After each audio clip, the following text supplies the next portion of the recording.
Woo! We did it again, fight fans! That was absolutely incredible. If you've slept since the main event, I don't know how you did it. My heart rate is at a dangerous and uncomfortable level as I record this just hours after the event wrapped up. It was one of the biggest fights on paper in the history of the sport, and even though it might not have been as hyped as Islam had wanted, it certainly delivered in spades. An all-time great title fight, the best all-time super fight. So many questions left unanswered after the final horn. The best movies leave you wanting sequels, or at least the most profitable ones, and boy oh boy do we have a hook for a rematch, because the status of the pound-for-pound king is still in dispute in the eyes of many, despite the final outcome. Let's dive right into the hottest argument in the whole sport right now. I'm Tommy from MMA On Point, and I'm wondering if Volk is still pound-for-pound number one.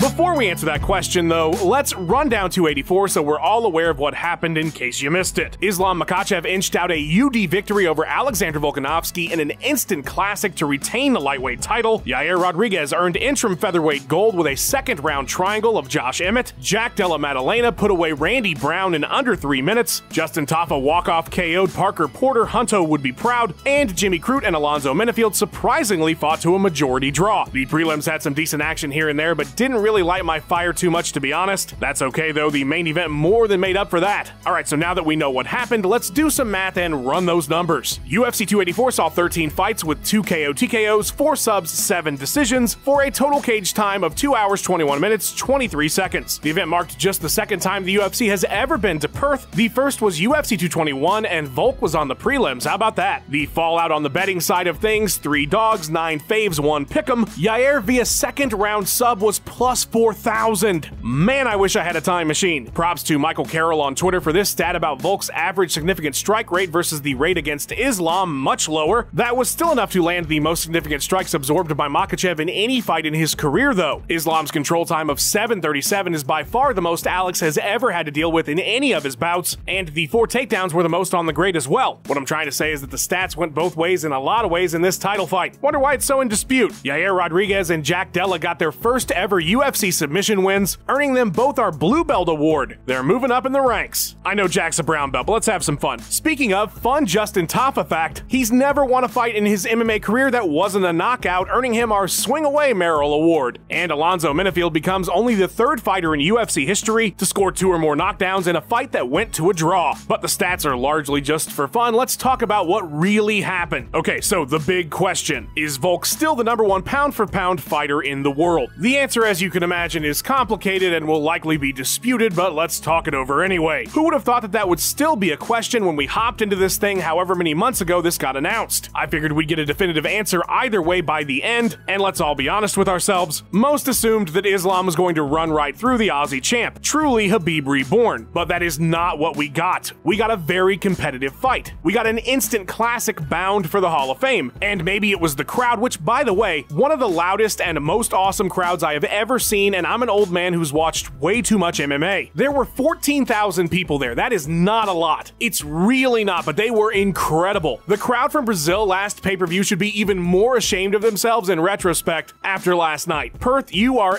number 1. But back to my point, maybe it was the crowd reaction, maybe it was the fact that we didn't expect Alex to be able to do what he did during that fight, maybe it was all the discussion on social media immediately afterwards about how the decision on the cards wasn't correct that got us feeling like maybe Alex is still number 1 pound for pound. Now, the counter-argument to that would be, of course, that he lost. How can you still be number 1 to the number 2 guy if the number 2 guy beat you? Well, as we said, it was a bit in dispute. But then, of course, there's the whole idea behind a pound-for-pound ranking. Volk was the smaller guy, so in theory, had they been of equal size, perhaps Islam would have had even more trouble than he did. Perhaps those few more pounds would have meant the knockdown in the 5th turned into a knockout. Meaning, if all things were equal, Alex is the better fighter. He also had the bigger moments in the fight, ones that really made it feel like he was winning. Now, I'm not about to argue the score. I can't even imagine trying to score that fight. My heart was near maxed out the whole time, so we won't get into the finer details. But he did finish the strongest, and so it did feel like Volk won on the schoolyard scale, or even pride rules. That said, if we're really getting into the what if this was real life scoring, well, there's no rounds in real life and no clock to say Islam has to get off Volk's back. Then there's also their bodies of work, and Alex's speaks for itself in that regard, far more so than Islam. I think think it's a debatable topic just like the fight itself. So hey, maybe this time it's not Highlander. Maybe this time there doesn't have to be only one. Full disclosure, some of the staff were leaning towards Alex, and I totally get that. I was also leaning towards Islam. But maybe if it's this in dispute, they're both tied for the pound-for-pound best. I know that's not what you want to hear, and I know there's a lot of negativity about Islam's performance, but that was mainly because we assumed we would get even more from him, but he still, at the end of the day, defeated arguably the best fighter in the world right now, and so he certainly deserves the credit for that performance. Either way, it's still in dispute no matter what that ranking says come Monday. But if they were both number one, how much sweeter would that rematch be? Speaking of what's next, what are we going to do with these two guys? There are clear contender choices in both weight classes, Yair at 145 and Beneil Dariush at 155. Side note, how incredible did El Pantera look last night? A fucking sub, who saw that coming? Between his over-delivery and the loss to Max and this performance, the dude is the dude. He should definitely be getting the title shot. I think both of those challengers would be very competitive, and talk about boosting the pound-for-pound rematch. If Volk and Islam burn right through Yair and Beneil, the second fight is going to be even bigger. That said though, maybe we should not tempt the MMA gods. We have seen this happen way too many times. Hello Chuck and Vandy. Hello Fedor Randy. Hello Holm Rousey 2. Maybe the best bet is to hold off on these two very clear contenders for the sake of the sport. It is so rare to have the two best fighters in the world in their prime competing. Why not give the sport what it deserves, and then we can deal with the fallout after that? Sure, we might lose a great contender fight, but we wouldn't lose one of the biggest rematches in MMA history. Don't fuck this one up, guys. Alright, it's time to wrap up this 284 talk and send you all home happy. A topic for discussion in the comments should definitely be whether Jack Della is the new Hamzat at 170. We haven't seen a ton of him on the ground, it's true. But look, he popped right back up against Ramazan. That guy is an international master of sports and combat sambo. 4 first-round finishes in the UFC. Randy Brown was his biggest test, and he absolutely crushed it. The makings of a star, if I do say so myself, but maybe I'm just all aboard the hype train. Let me know down below. And speaking of all this pound-for-pound business, what's gonna happen next month if JBJ destroys Gon? If he just decimates him, makes it look easy. No Ngannou, true. Gone 3 years, yes, but GOAT status possibly, and writers might throw him right back to the top. Hard to see it happening after what we witnessed this weekend, but you just never know. I know this video's about 284, but since we're chatting pound for pound, I figured I'd throw that one out there since the former king has returned. Simba and all that shit, you know? Let's just see how he looks at heavyweight. I hope that card delivers because man, 284 did. Worth every moment watching prior to the main event. We finally got one of those big feel shows this year, and there appears to be a bunch more on the horizon. It is a good time to be a fight fan. Alright, so you gotta let me know, who is the P4P number 1? I'm sure many of you have already written a comment before you even watched the video, and you know what, that's totally cool, that's awesome. A massive thanks to my partner in crime, the best editor in the world, pound for pound, Max Randall. Without him, you would not be getting these videos so quickly, so please show him some love on his socials, like and subscribe for a whole bunch more of this type of post-pay-per-view content after all the big cards, and thanks for making another autopsy awesome. We'll see you guys for the next one. Peace!